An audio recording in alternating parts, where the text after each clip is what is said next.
je me souviens, en 99, j'avais assisté à la remise d'un doctorat honoris causa à Elie Wiesel. Et c'est très émouvant pour moi, ce souvenir d'Elie Wiesel disant à l'Assemblée, dans ma culture, on dit qu'on n'aura plus besoin de respecter des devoirs, sauf la gratitude. Et quand je pense à ça, j'ai le poil qui s'érisse, vous savez, je tremble, j'ai encore cette émotion, parce que pour moi, la gratitude, c'est la chose la plus importante qu'on ne doit pas oublier et avec laquelle je vis en permanence. Il y a un certain nombre de gens, d'institutions, de lieux, etc., mais surtout de personnes, bien sûr, envers qui je suis extrêmement reconnaissante. Et donc en particulier à Robert Tousignan qui m'a engagée. Grâce à lui, je suis ici, où j'ai été, ici. Pierre a choisi l'Université de Montréal, c'est pas moi. Il avait choisi en France de venir parce qu'il disait, avec tout ce qui s'est passé, la Révolution tranquille, etc., c'est un lieu nouveau, c'est moderne, c'est révolutionnaire, c'est là qu'on va pouvoir faire des choses. Et donc, ma grande reconnaissance, c'est d'avoir pu faire des choses. Probablement que ce que j'ai fait n'a pas toujours été compris, mais on m'a permis de le faire. Il commençait. La faculté des sciences de l'éducation était toute neuve, toute nouvelle, elle avait 2 ans. Et j'arrivais pour inaugurer la 3e année audiovisuelle, car j'ai commencé comme spécialiste de l'audiovisuel, imaginez-vous. Moi, le petit soldat de la dernière cohorte, je pensais comme ça arriver. J'avais quand même déjà 34 ans, hein, j'étais pas si jeune que ça. Mais je me suis trouvée être la plus expérimentée. Ça, c'était vraiment extraordinaire. Et il n'y avait rien. Maintenant, vous voyez, tout ce matériel absolument merveilleux. Il y a eu le centre audiovisuel, j'ai assisté à sa création. Mais quand je suis arrivée dans ce programme audiovisuel, vous n'en reviendrez pas, il n'y avait rien. Sauf ce que j'ai apporté de France, mes machines, mes propres machines. Alors qu'est-ce que j'ai fait? Mais j'ai amené mes étudiants partout. Je les ai amenés à Radio-Canada, je les ai amenés à Ottawa, je les ai amenés à Toronto, je les ai amenés partout. Pour voir en cinéma, en télévision, en radio, etc.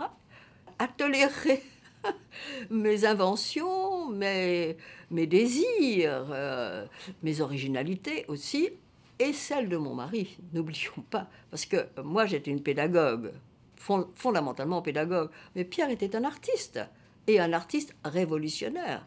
N'oubliez pas qu'on sortait. Non, on sortait pas, non. On allait entrer en 68, dans cette période révolutionnaire.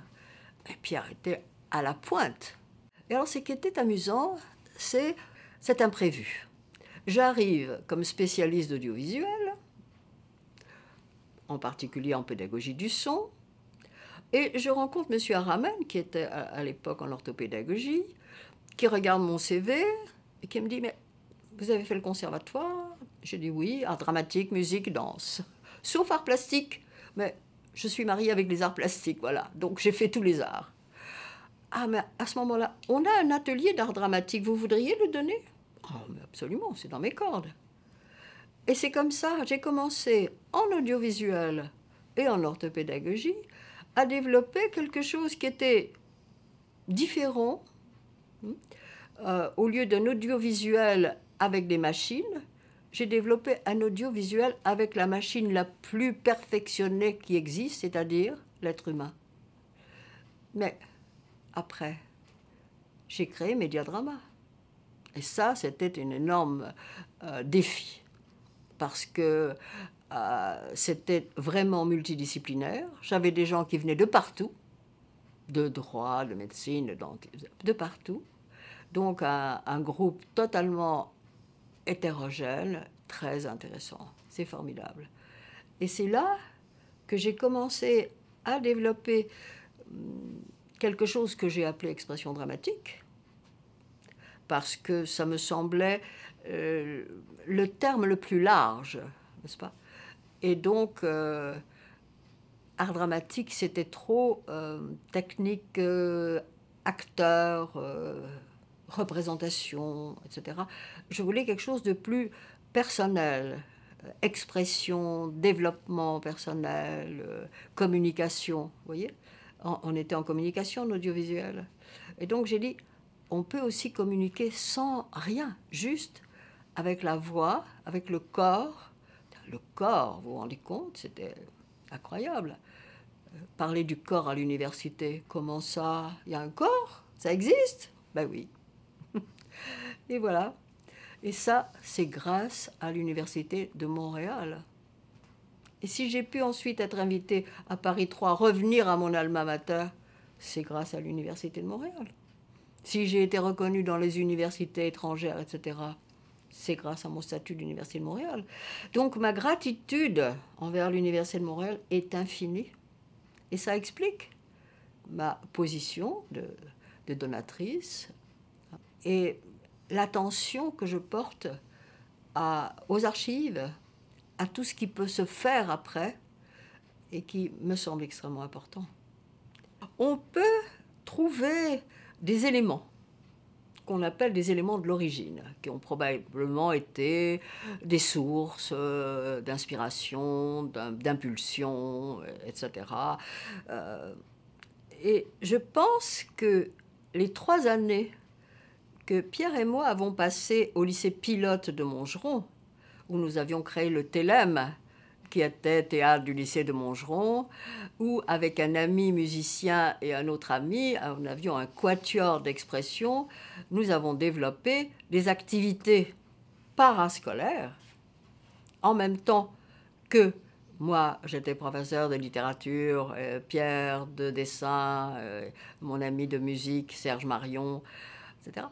Et il y avait, lycée pilote oblige, n'est-ce pas, des activités dirigées. Et donc, on a fait pendant 3 ans des choses extraordinaires à Montgeron. D'ailleurs, ma première thèse que vous avez dans les archives de l'université, une tentative de démocratie théâtrale, l'expérience du lycée pilote de Montgeron, 64-67, c'est 3 années où je m'étais en plus impliquée à la télévision, radio-télévision scolaire, où je faisais des émissions comme productrice et comme présentatrice avec Jean-Louis Barrault, Fernand Ledoux, je me rappelle de Philippe Pilard. On a fait des choses. Et Pierre avait fait aussi des choses sur Henri Michaud, par exemple. On a fait un film là-dessus. Et c'est Pierre qui avait fait les dessins. À Montgeron, nous étions extrêmement en harmonie, en symbiose, en croisement, on se complétait, on jouait aussi. Pour nous, le ludique, c'est fondamental dans la vie. Et donc, à la fois, nos étudiants étaient passionnés, naturellement, parce que on n'était pas distants, on n'était pas guindés, on n'était pas juste avec le savoir, la connaissance, etc. On pensait que l'art, l'expression, les moyens nouveaux, la modernité, tout ça était important pour les jeunes, pour le développement. Ces 3 années de Montgeron ont été vraiment fondamentales.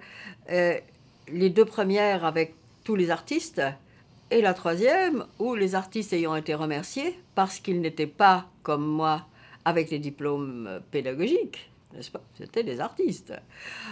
Pierre a fait des recherches, et c'est là qu'il a découvert le Québec, la revue à l'époque, je ne me rappelle plus ces noms, des gens qui ici étaient déjà des révolutionnaires, hein, et qui faisaient des choses extraordinaires. D'ailleurs, quand je suis arrivée à l'université, la première question de Robert Tousignon, ça m'avait beaucoup frappée à l'époque, c'était « Est-ce que vous avez inscrit un doctorat ?» J'arrivais, j'étais pas docteur, j'étais licenciée, j'avais déjà aussi un certificat d'études théâtrales, j'avais fait beaucoup de choses, j'avais un CV intéressant, quoi, important, un éventail assez large. en plus de la pédagogie, hein, j'avais fait, comme je vous dis, de la radio, de la télé, du conservatoire, bon, tout ça. Et est-ce que vous avez déposé un doctorat? Et je lui ai dit oui. J'ai déposé 2 sujets, un pour un doctorat d'université rapide et aussi un sujet de doctorat d'État, c'est-à-dire une recherche longitudinale très longue. Et j'ai fait les 2. Le premier doctorat en 18 mois, en travaillant à plein temps, avec des heures supplémentaires, ce qui fait que pendant 20 ans, j'avais des possibilités, et ça aussi je dois remercier l'Université de Montréal, pour aller à Paris, faire des recherches et continuer à rencontrer mon maître, Jacques Scherrer, envers lequel j'ai une très grande gratitude. J'ai fait tout avec lui, la maîtrise, à l'époque on appelait ça DES, un diplôme d'études supérieures, le premier doctorat, le doctorat d'État, la recherche, enfin c'était un grand monsieur, grand professeur, formidable. Et, je suis toujours amie avec sa femme, qui est la créatrice de la bibliothèque Gaston Batti. Et vous savez qu'il y a une association qui s'appelle les Amis de la Théâtrothèque Gaston Batti, dont je suis vice-présidente. Pour moi, c'est Jacques qui est derrière, parce qu'il a créé, lui aussi, au sein de la Sorbonne, qui était l'institution académique reconnue, vieille, etc., l'Institut d'études théâtrales. Et pour la première fois, le théâtre comme art vivant, comme spectacle vivant, alors que c'était une discipline littéraire. C'était un genre littéraire, le théâtre. Et Jacques a dit non, le théâtre, c'est autre chose. Et c'est là que ça a commencé. Et moi, j'ai dit, le théâtre élargi, c'est-à-dire tout ce qui est la théâtralité m'intéresse. Et c'est en ça qu'il y a une différence entre... souvent, les gens le demandent, n'est-ce pas, c'est quoi l'expression dramatique, le théâtre, l'art dramatique, comment vous vous situez là-dedans? Ce sont des questions difficiles, ce sont des questions importantes aussi, et des questions auxquelles j'ai dû répondre. Combien de fois? On a créé, d'abord, comme Pierre, à l'arrivée, est rentré à 7 jours comme maquettiste. À ce moment-là, j'étais avec l'orthopédagogie et le groupe d'art dramatique et avec les gens d'audiovisuel. Alors, qu'est-ce que j'ai fait, moi qui aime les croisements? Ben, j'ai croisé mes 2 groupes.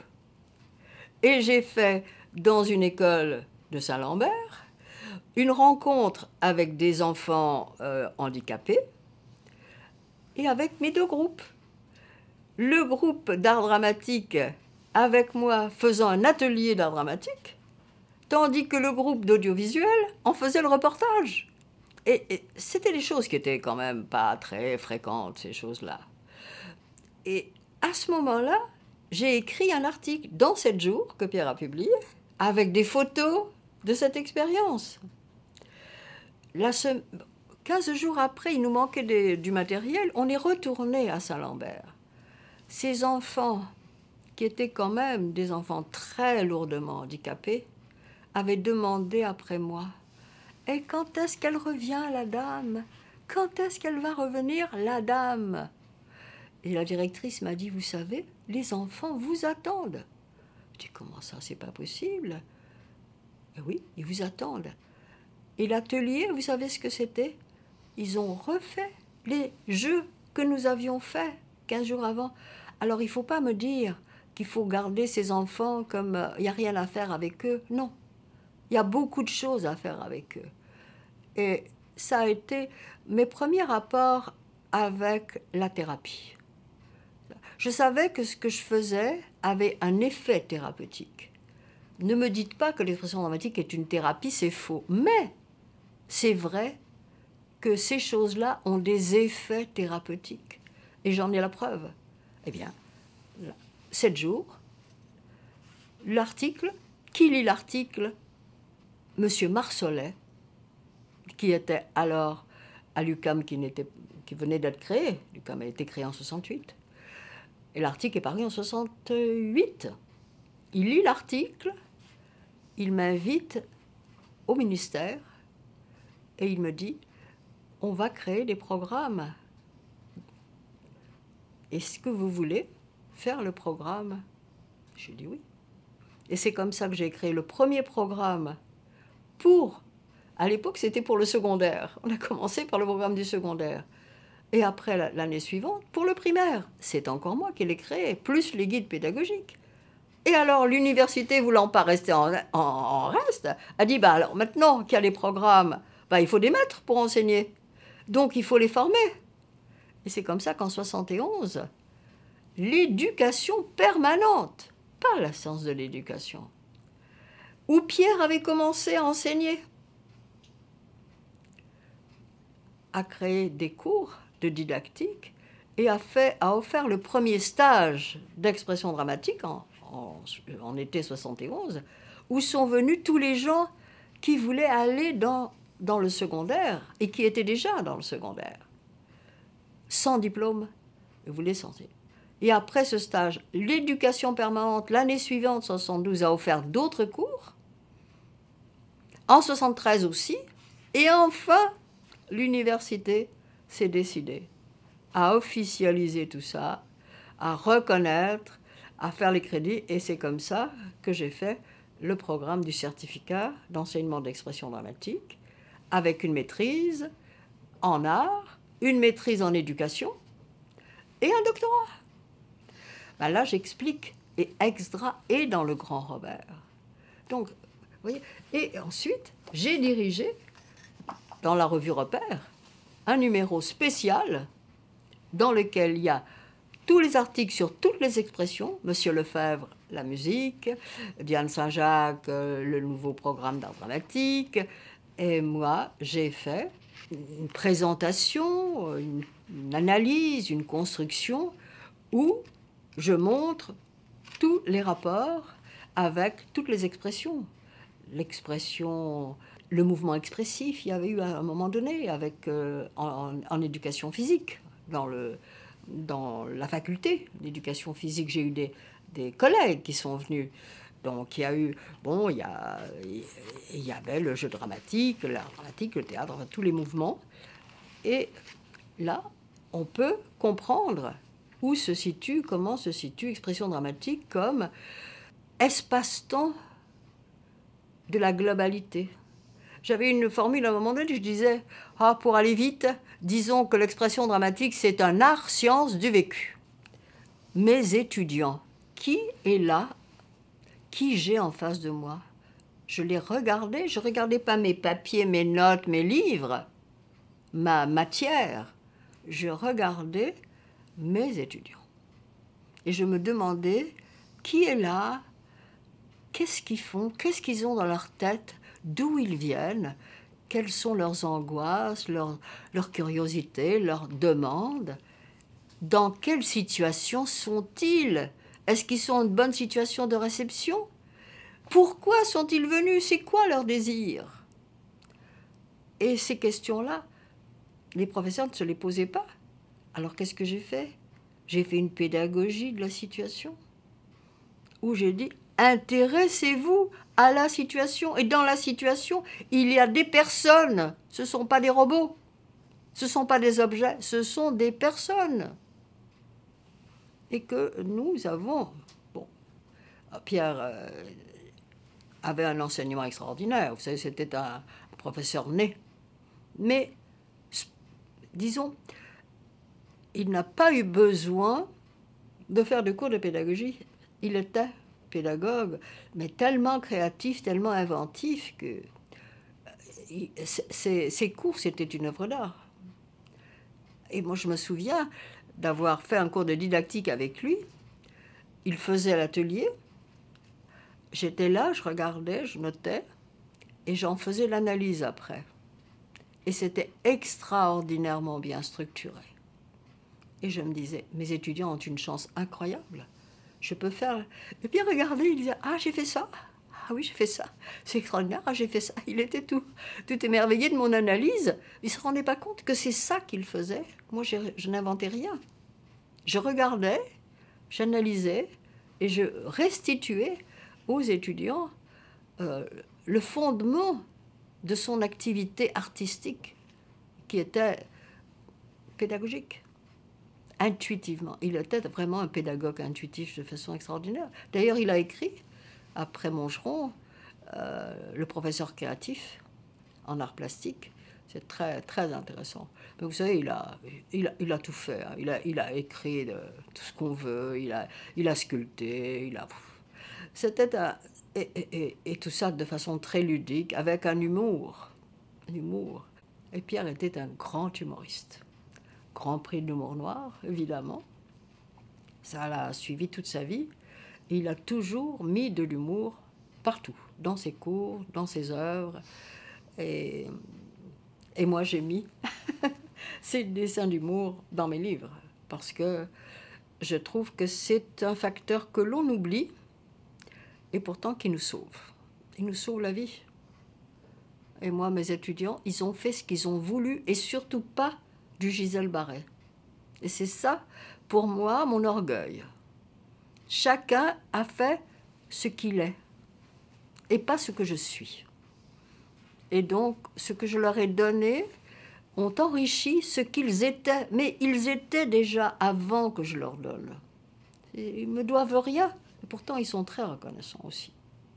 Mais je pense que la seule chose que je leur ai donnée, c'est le courage d'être ce qu'ils étaient.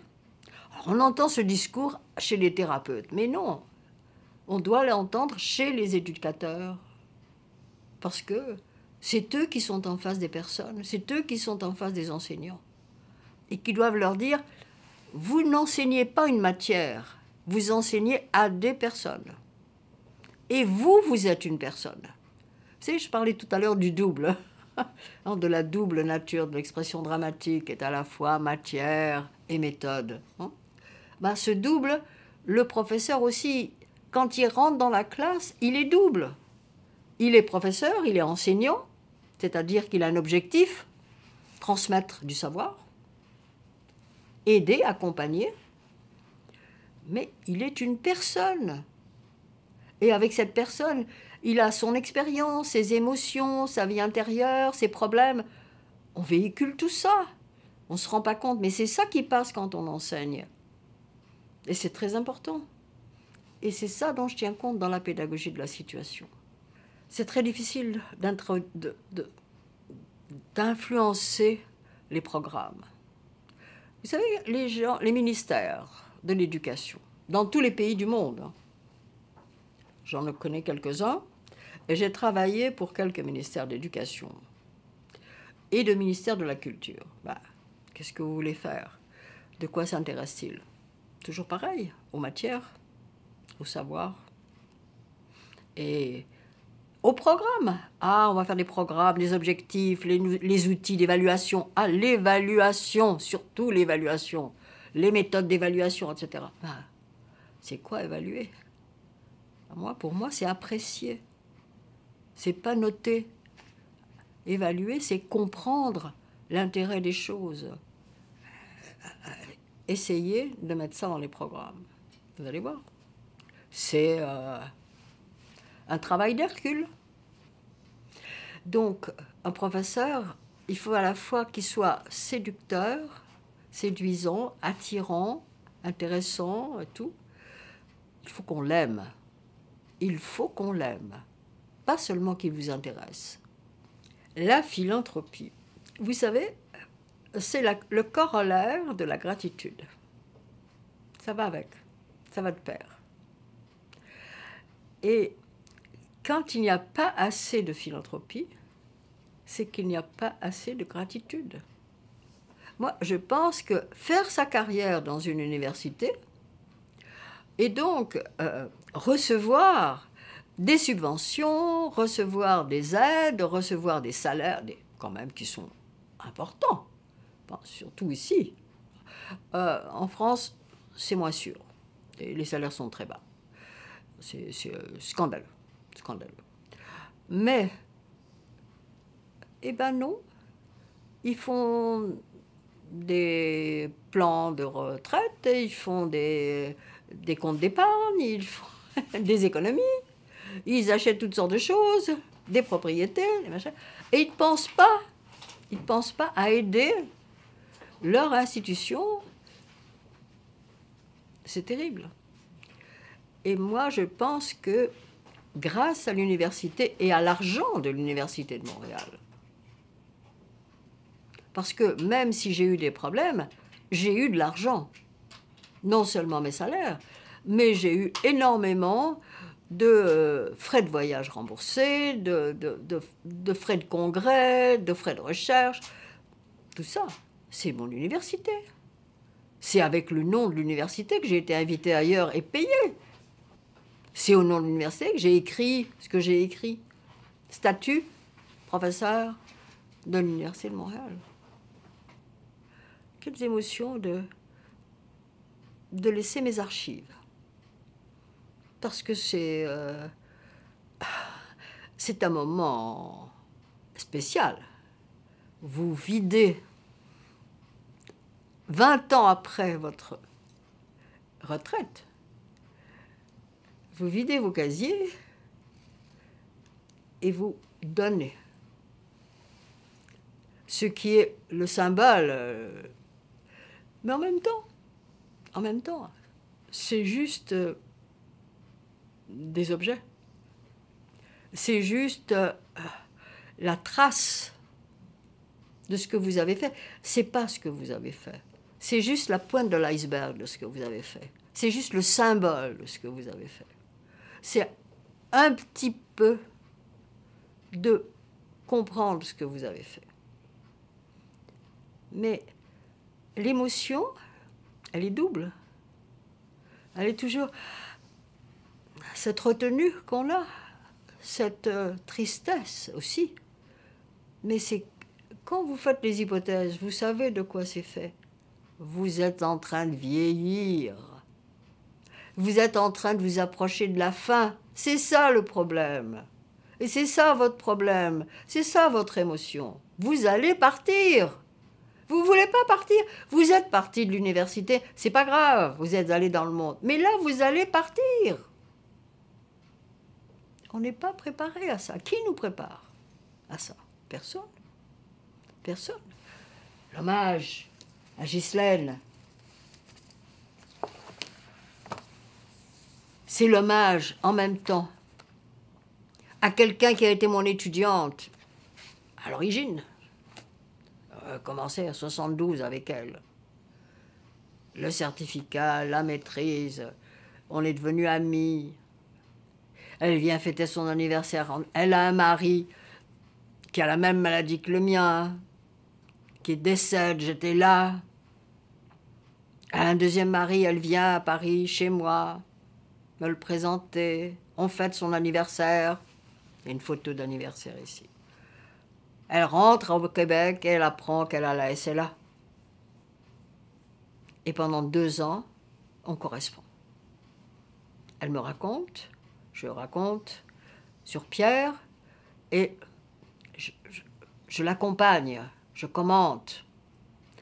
Et à un moment donné, quand je vois la fin arriver, qu'elle a programmée, je lui dis « Ghislaine, je vais faire quelque chose avec ça. Ça ne peut pas rester. Je veux faire quelque chose avec ça. » Et elle m'a dit « Je te donne carte blanche. Fais ce que tu veux. » Et un jour, avec la pandémie, j'ai dit, elle était déjà décidée en 2015. Là, Pierre était en fin de vie, décédé en 2017. La pandémie arrive 2019, j'avais encore rien fait. Et là, j'ai dit, maintenant, je vais faire quelque chose.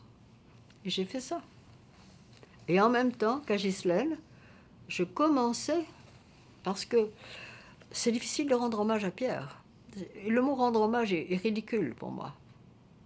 Je veux dire, c'est difficile de le présentifier en permanence. Et c'est ça que je veux, qu'il soit là tout le temps. Alors qu'il n'y est plus.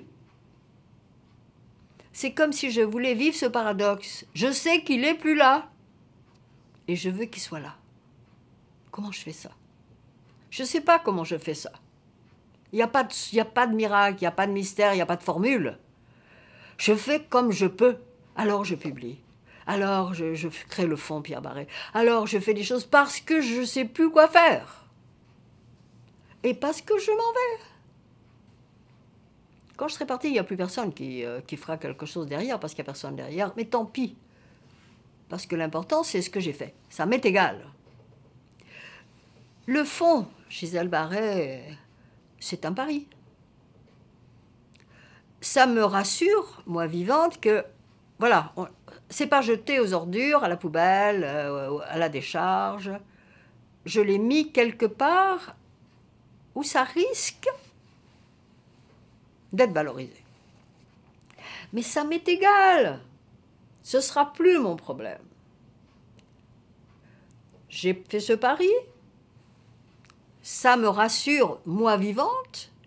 Et moi morte, c'est fini. Ça n'a aucune importance si on n'en fait rien. Car les dernières années de ma vie, ça m'aide. Ça m'aide à vivre et ça m'aide à partir. Il y a peu de choses qui vous aident à partir, vous savez. Donc, voilà. Et c'est pour ça que je crée ces fonds et que tant que je suis vivante, je les alimente. Peut-être quelqu'un va s'intéresser, va faire quelque chose avec. C'est le pari. Il faut parier. C'est la seule façon. Une hypothèse.